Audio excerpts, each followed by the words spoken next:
Halo teman-teman, baik lagi di podcast First Class sama gue Trian Wijanarko. Sekarang ini kita di Business Talk Weekly.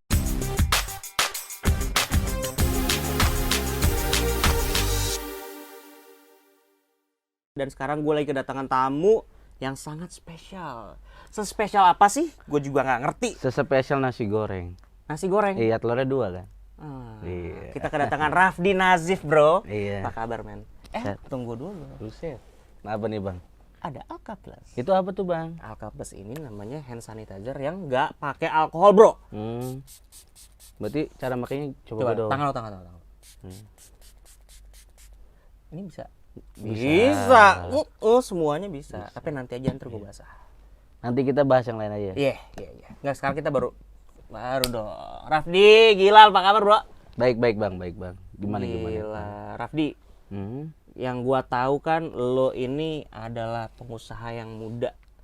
Umur lo masih 18 tahun, ya nggak sih? Umur lo sekarang berapa sih? Sekarang 20, Bang. Gue mengikut tahun. Sekarang 20. Iya, sekarang Tapi 20. gua ngikutin karir lo dari lo 18 tahun, bro. Wih. Gila ya. Masa sih, Bang? Gua ngefans banget men sama lo. Masa sih? Iya, gua parah. Gua ngefans Ini banget sih. sama lo. Nggak, soalnya gini, gua ngelihat perjalanan karir lo tuh apa ya? Lo tuh orang yang menurut gua mau banget belajar. Jadi kayak orang yang dari nggak bisa jadi bisa. Nah itu tuh lo tuh. Lo sekarang bisnisnya apa sih? Developer kan masih kan? Iya, gue bergerak sekarang di developer. Developer itu apa tuh? Perumahan aja kah? Apa developer gedung juga kah? Next kita ke gedung apartemen itu next impian. Tapi Wah, sekarang sih gila. untuk saat ini masih di perumahan doang, cluster gitu, Bang. Ajarin gue dong gimana sih? Kasih gue tips gitu gimana? Enggak, Gua pengen sebenarnya jadi kayak lo tuh gimana? Enggak, sebenarnya gini, harus kita lurusi dan kita Gimana? pahami Lurusin. semua nih ya. Coba jelasin ke gue gimana? Ceritain. Sebenarnya yang ngefans itu bukan lu ke gua, Bang, tapi gua ke lu. First time kita ketemu aja kan yang minta foto duluan gua sama lu. Gue bukan siapa-siapa, Rafdi. Gue tuh hamba sahaya, lo ngerti gak? Hamba, lo tuh paduka, gue hamba. Rafdi, nah itu gue tuh. Oh ya Allah. Gue tuh hamba doang, Rafdi. Terus gak, gimana tadi lagi cerita developer? Developernya tuh apa perumahan? Perumahan. Gue sih lagi bergerak di perumahan yang menengah ke bawah sih, middle low, di mana walaupun saat kayak gini kan lagi pandemi, tapi gue mengajak orang-orang tuh jangan pernah takut untuk bermimpi. Apalagi kan ya iyalah, mimpi kan masing-masing orang. Gratis ya? Iya, mimpi mah gratis, usahanya tapi yang kenceng. Nah, itu berarti lo dari developer dari umur 18 apa di umur berapa tuh? Iya, gue lulus SMA itu gue langsung merantau ke Bekasi, Bang. Gitu. Gue merantau ke Bekasi. Lo merantau ke Bekasi dari Pamulang. Gue kan tinggal di Tangsel. Oh, Tangsel. Iya, kita gue Tangsel live. Tangsel boy kita nih ya, Tangsel boy. Iya, betul. Jadi lo merantau ke Bekasi. Iya. Nah, kenapa lo kepikiran pada saat lo umur 18 tahun itu buat kenapa developer? Kenapa kalau jualan yang lain mungkin atau Ya, apa? itu justru malah sebenarnya gue nggak ada developer itu bukannya niat gue awal, bukan. Jadi emang mimpi gue gini, Bang. Mimpi gue itu gue pengen jadi orang kaya, udah itu doang. Jadi apapun kerjaannya yang penting itu halal buat gue, buat agama gue sih gue lanjutin. Gitu. Buat agama, buat Iya, maksudnya koridor agama lah kasarnya gitu kan. agama. Oh, maksudnya yang halal Halal aja, aja, yang iya. halal aja. Gitu kan, kalau kaya kan bisa dari apapun nih. Heeh. Kita nggak usah bahas ini, tapi gue pengennya yang halal. Bahasa aja. apa sih maksudnya? Hah? Bahasa apa sih? Apa ya? Iya maksudnya. Ya maksudnya yang halal, kita ngomongin Iya, halal aja iya, ya. yang halal. Nah, terus itu lo langsung nyemplung aja gitu pas umur 18-an, apa sebelumnya lo punya Sebelumnya gue pekerjaan ada lain? histori yang lumayan panjang. Mungkin apa kita ceritain apa nanti? Ceritain dong, gue pengen banget tahu. Maksudnya gue mungkin udah tahu ya, cuman mungkin teman-teman First Class nggak tahu. Coba ceritain biar kita saling menginspirasi, Rafdi. Gue inget banget nih saat gue sekolah di Islamiyah Ciputat. Mungkin kalau anak-anak Tangsel tahu lah. Anak Tangsel. Iya. Tapi Apa namanya sekolah apa? Tuh, lu nggak tahu ya? Oh enggak, gue nanya. Gue nanya serius. Enggak, tapi ini seriusan. Ini Islamiyah Ciputat itu emang tahu mungkin, tapi buat menengah yang ke bawah ya. Kalau buat kan lu kan lahir udah langsung kaya. Kalau gua kan dari ya Allah. Iya, lo nggak tahu apa-apa soal keluarga lo, nggak boleh ngomong kayak gitu. Iya, siap. Udah maaf di Paduka. Ngomong kayak gitu. Iya, jadi gini. Enggak, gimana? Islam Ciputat itu gimana? Gua tuh sekolah di Islamiyah Ciputat. Gue inget banget pas saat gua kelas 2 SMA. 2 SMA. Oh, oke, Kalau baik. mungkin kelas 11 ya. Kelas 2. Ya intinya kelas 2 lah. tuh gue tuh ini sebenarnya bocoran juga, sebenarnya orang tua gue juga baru tahun ini sih tahu. Dulu tuh gue jadi supir truk bang. Supir truk. Supir truk pindahan, karena Tunggu, supir truk yang iya supir antar pulau? Enggak. Supir truk pindahan, jadi ada aplikasi, ibaratnya aplikasi. Udah ada aplikasinya supir Udah truk? ada. Serius loh? Iya, pindahan.com apa Oh gitu. serius loh? Serius Gue nggak tahu sih. Iya. Sumpah gue ketinggalan. Mungkin gue beda zaman kali ya. Maaf teman-teman Iya. first class nih. Gue nggak tahu supir truk ada aplikasinya. Iya, awalnya gue sebenarnya jadi kenaiknya bang. Jadi yang punya aplikasinya itu temen gue. Tapi lo nggak yang gambar-gambar di belakang itu kan? Apa? Ku tunggu janda Nggak gitu, ada, bukan lo, bukan gua. bukan. Jadi gue awal jadi supir truk yang penghasilannya sekali gue itu juga gue sekolah mungkin bolos-bolosan kali ya. Karena gue bukan fokus juga sih, gue butuh duit lah kasar gitu. Oh jadi lo punya histori pada saat lo sekolah, lo mau mencari duit tambahan buat lo jajan. Iya. Karena emang sebenarnya gue inget banget bang, pas saat di kelas 1 gue baru masuk. Satu SMA tuh gue baru masuk, tiba-tiba pas mau ujian itu kan langsung ada ujian semester awal ya, semester awal tuh. Dan nama gue dipejeng tuh bang, yang belum bayaran. SPP. Karena posisinya emang keluarga gue lagi jatuh banget bang.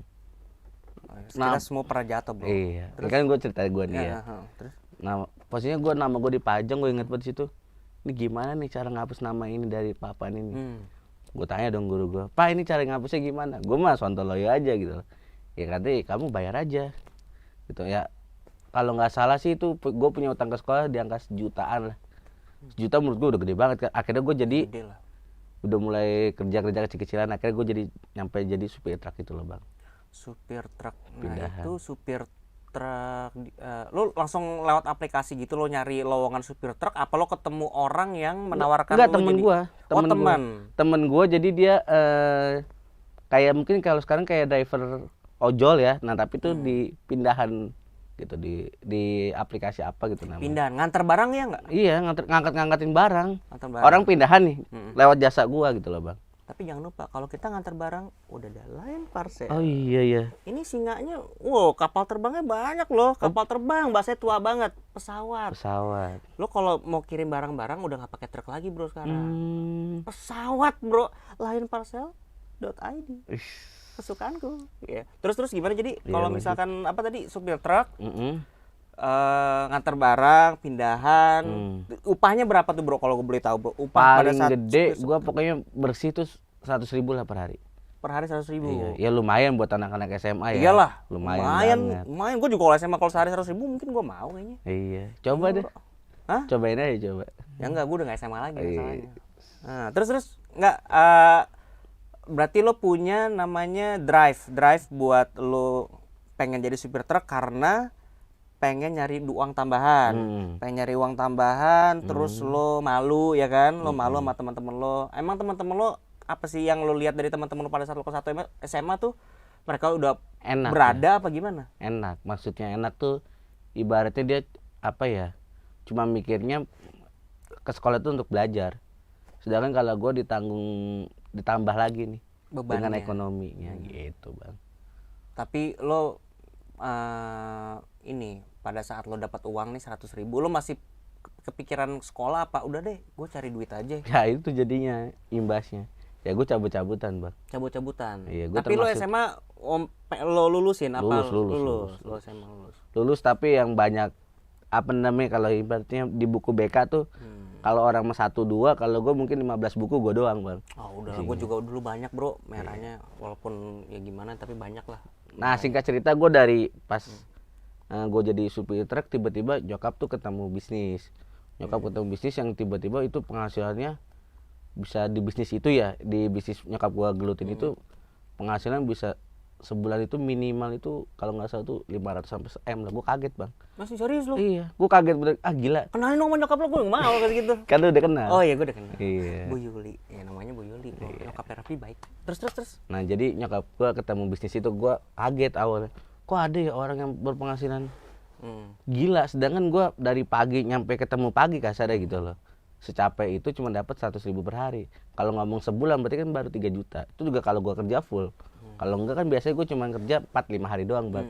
Soalnya sisanya capek gue rentak gitu loh. Jadi kayak gitu lah. Kalau misalkan, nah berarti kan lo jadi dari supir truk tuh berapa lama tuh bro? Dari lo umur berapa sampai umur berapa jadi supir truk? Lumayan. Sebenarnya sama teman-teman sekolah juga gue nggak cerita kalau gue supir truk karena gengsi bang. Lo gengsi? Gengsi. Iyalah pasti gengsi. Iya, jadi udah posisinya teman-teman gue udah lumayan, tapi gue kok jadi supir truk, apa sih supir truk gitu lah. Gue nutupin itu, gue bilang gue bisnis, padahal mah gue bohong, gue jadi supir truk. Nah dari supir truk itu, berarti umur 18 nih masih ya, bener nggak? Apa 17. Oh 17 malah. 17-an.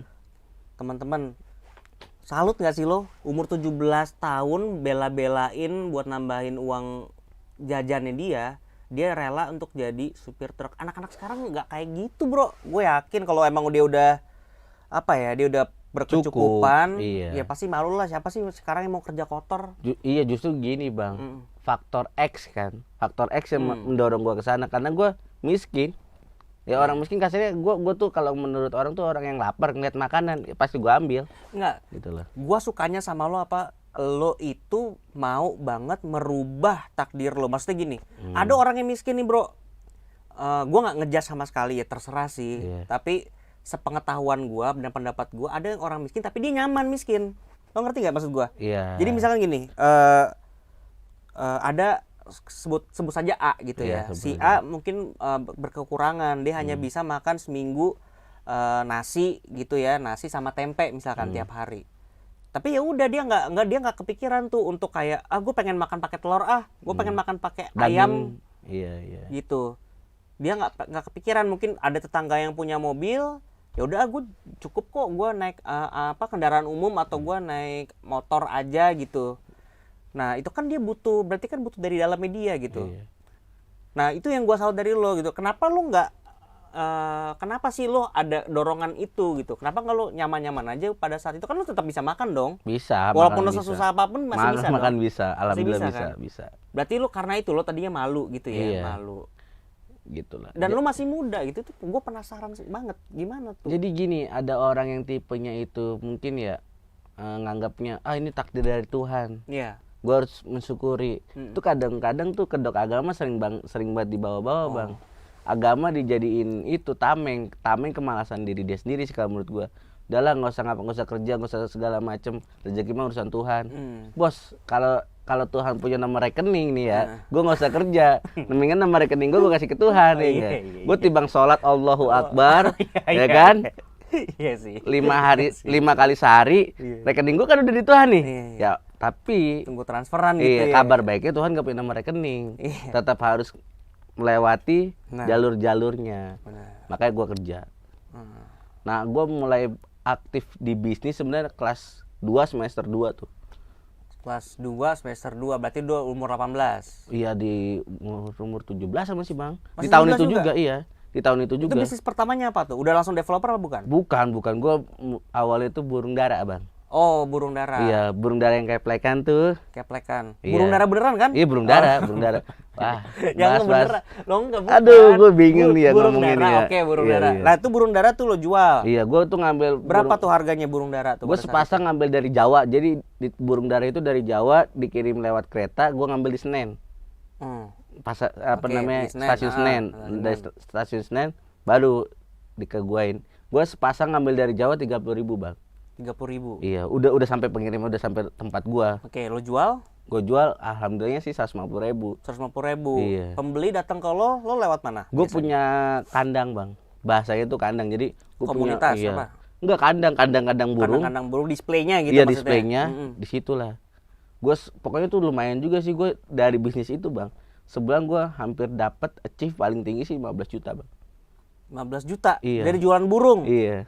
Jualan burung? Iya. 15 juta? Iya, kan burung kan enak ya? Iya. Gue nggak tahu, gue nggak suka burung soalnya. Nggak suka, sukanya apa nih bang? Sukanya ayam. Ayam. Ayam daging suka. Iya pak. Iya kan? Cakep. Iya cakep. Tapi burung memang banyak peminatnya sih. Iya, soalnya kan orang tua gue juga dulu hobi burung. Tapi gue nggak suka burung. Gue juga nggak suka sih. Iya. Pokoknya gitu-gitu tuh. Iya. Bokap gue tuh. Oh, kalau lu mah burung inian, lombaan yang. Iya, kalau gua ini. Beda ya? Beda kalau beda. kalau burung dara itu yang biasanya sepasang nih. Sorry. Buat dilombain misalkan dia terbang gitu. nyari si betinanya apa si jantannya gue juga nggak ngerti sebenarnya sih. Nah, itu temen gue yang biasa Gue bareng berdua sama dia. Berarti lu sadar bahwa pasarnya burung itu Saat itu naik. naik. Iya. Mungkin kan berarti dia pinter iya. ngeliat peluang juga nih teman-teman. Akhirnya gue belajar dari situ. Ya lumayan lah tuh dari situ. Akhirnya gue itu bang nambah lagi. Kan gue awalnya cuma punya Berapa kandang? kandang Ah. doang. Nah terus tiba-tiba gue punya lapak. Lapak itu buat tempat lombanya bang. Oh, tempat lombanya juga lo punya. Gue punya. Gue baru enggak ternyata kok kenapa setiap lapak itu rame kan. Heeh. Ternyata bang setiap lapak itu nih gue kasih bocoran juga nih ya. Heeh. Lapak itu yang menang itu yang pemilik lapak. Oh, bandarnya. Bandarnya sebenarnya nih gue punya lapak nih. Gue pasang empat pasang burung gue tuh ya, makanya otomatis. nih bener-bener nih. Gua masih bingung sama orang yang judi bola. Nih gua sambungin aja ya. Kok udah tahu bandarnya pasti menang masih judi? Kan bego lo. Tolong dong kalau dibego-begoin. Tapi lu Karena masih taruhan. dulu gua masih taruhan. Oke, Gua termasuk kan. yang bego juga teman-teman soalnya. Gua termasuk yang bego juga. Gua dulu gua akuin gua pernah judi ya. Gua suka tim gua kan. Siapa tuh? Sebutin aja. Aduh, ya gua Red Devils banget, Bro. Tapi- Arsenal dulu diem. Tapi ini oren, Di sini ada Arsenal soalnya. Halo. Enggak tapi ini oren. Oh, ini oren. Iya. Ya, ini merah. Oh, merah. Di hati gua merah, Bro. Gua nggak penting nih orange ini sebenarnya nggak penting. Ya udah lanjut, Di hati lanjut, gua. lanjut. Ah, terus abis itu oh iya. Aduh, ada suara-suara ini ya iblis ya di Suara situ ya. gaib. Ada suara-suara gaib ya. Iya, iya. Tadi gua nyampe mana tadi? Gua lupa sampai ngobrolnya. Dari burung dara, Iya. dari burung Akhirnya dara. gue punya lapak. Punya lapak lo bandarnya iya, lah lombanya. ibaratnya, punya Iya. lombanya. Dan kan gua kan jual burung dara gue tuh sepasang 150.000. Itu udah paling mahal tuh bang. Mm-mm. Nah karena di lomba itu kan otomatis burung gue yang menang. Iya. Ya kan. Itu ada grade-grade-nya nggak sih burungnya? Ada grade yang Ada. juara gitu. Nah itu Oh, ada. serius, Nah ada? pas di lomba itu kan otomatis kan. Nah sebenarnya ada 4 pasang nih. Gue ikut lomba tapi orangnya gue pasang misalkan si Ucup, si ini misalkan Si si A, si B, si C, si D. Sebut saja Farel gitu Iya, ya. si Farel, si Vidi, sama si Raffi misalkan Oh, nih. iya. Nah itu tuh 3 tim yang berbeda gitu loh. Nah Tiga. gue daftarin di Daftarin. situ. Nah tapi otomatis karena burung gue yang sering banget main di situ. Tiga-tiganya juara maksud Tiga-tiganya lo. juara. Oh, jadi lu udah lock Iya udah namanya. loh. Udah Pokoknya lock. intinya mereka mah ya cuman menu-menuhin doang, gitu loh. Sebenarnya yang menang itu si Farel mah juara 3 sih. Si Farel juara Farel 3. juara 3. Raffi sih juara 1. Oh, gitu. Iya. Nah, setiap lomba tuh lu dapat untung berapa, Bro? Kalau boleh tahu, Bro. Kalau setiap lomba eventnya aja tuh gue untung itu dari buat daftar aja ya. Paling 1 juta sih emang kecil. Banyak dong, lombanya berapa kali sebulan? 2 kali sih Pak. Ya lumayan lah. Nah. Lu masih SMA kan? Yang si SMA. Berarti lu dapat penghasilan nih. Berarti lu udah multiple income tuh di saat lu SMA tuh. Iya. Gila sebutannya, Bro, multiple income. Keren banget ya. Kalau Namanya berpenghasilan ganda, multiple. udah. Iya, lanjut, Iya, lanjut, terus lanjut. apa namanya? Dari burung, dari supir truk baru sampai situ ya? Iya. Oke, nah terus itu lo umur 18 nih. Enggak, Langsung. gue mau lanjutin sedikit Oh, lanjutin. lagi nih, Oh, iya. sedikit lagi nih. Oh, iya, gua Yang pengen kurang tahu. gitu loh, Bang. Oh iya, berarti Nah, di 17 masih 17. masih 17. Oh, iya. Kan gue iniin burung. Nah, burung gue itu posisinya kan gue baru dapat penghasilan kan cuma dari kandang tuh sama dari lomba. Nah, tapi kan burung gue si juara 1, juara 2, juara 3-nya ada nih. Juara 1, juara 2, juara 3 ada nih kan ya si burungnya. Mm-mm. Nah, si juara 1, juara 2, juara 3 gue jual Bang sepasangnya. Sepasang Oh, ini iya? yang juara 1 gue jual, juara 2 gue jual. Tapi kenapa juara-juaranya lo jual? Gini Bang, kan sebenarnya itu burung yang sama. Tapi karena gue jual karena dia juara 1 Bang, sepasangnya 5 juta. Oh iya. Ih serius karena dia udah dapat juara. Itu makanan si juara-juara tuh beda nggak sih sama? Sama Oh, aja. sama, serius. Nah sekarang gini, burung gue yang juara di lapak gua, Heeh. kalau di lapak lain pasti kalah Bang. Ya karena posisinya yang menang ya lapak dia yang punya. Gimana ngesetnya ya? Itu lu mau bagi nggak gimana nggak usah ya? Ya, nggak usah. Ada intinya. Iya, udah. Intinya nyampe gue awalnya jual sepasang 150.000 Ah. sampai sepasang 5 juta kasarnya gitu lah. Oh, ada. Karena dari juara 1 itu dia kan udah bawa sertifikat juara 1. Tapi lu parah lo bego-begoin orang. Lah bukan lo. bego-bego Lo itu namanya bego-begoin sistem orang lo. bisnis Bang. Oh, Itu gitu. sistem bisnis. Iya, lo Orang tahu kan- informasi yang orang nggak tahu gitu. Iya, jadi gini, sistem bisnis itu ada orang yang hanya sebagai konsumen, ada yang mau dia terjun, Oh, gitu loh. Nah, gue ngeliat dari sisi, oh, gue bisa mainin ini nih. Gitu. jangan-jangan bokap gue lu bego-begoin lagi. Kagak, bokap lu gue nggak kenal bokap lu Bang. Enggak, bokap gue nggak main burung dara. Nggak main. Iya. Terus abis itu umur 18, gue pengen tahu di umur 18 itu tadi 17 kan, 18. Iya, 18. Lo kenal apa bisnis apa lagi pada saat itu? Gue akhirnya kan 18 kalau nggak salah lulus tuh. Lulus SMA. Iya lulus SMA tuh di pertengahan 18 tuh gue lulus SMA. Mm-mm. Akhirnya gue, nah di rekening gue tuh udah bawa tuh duit yang kan 40-30 juta lah. Serius lo? Iya 30 juta gue simpen. Akhirnya gue pengen merantau bang. Kenapa lo kepikiran merantau? Jadi gini. Padahal lo punya duit banyak. Maksudnya nggak banyak. Misalkan gue nih. Gue waktu SMA kelas 3 lulus punya duit di rekening 30 juta. Ya gue main sama teman-teman gue, sumpah gue beli Iya, game gitu, pasti. gue di kamar mager gitu. Lo kenapa lo malah merantau? Nah itu, gue Gimana? sadar akan gue kan bukan jelekin ini ya. Gue kan asli Betawi. Dimana kalau orang Betawi itu orang yang paling males untuk merantau bang. Nah kalau tapi gue lihat kalau orang Betawi yang nggak merantau nih, ujung-ujungnya cuma jadi preman kampung bang. Gue nggak mau itu. Iya preman cuma di kampung sendiri, di kampung orang mah takut gitu loh. Oh, preman ini dalam arti ya preman jadi posisinya ya kerja nggak punya cuma kerja serabutan doang bang. Nah jeleknya orang Betawi tuh gitu, kadang-kadang dia terlalu asik punya tanah lebar, orang Betawi kan gitu tuh. Akhirnya tanahnya dijualin gitu loh. Soalnya sebenarnya di kasus gue sendiri bang, kakek keturunan gue tuh awalnya tanah panjang gede-gede, cuma pas di bokap tanah cuma 100 meter aja nggak sampai gitu loh.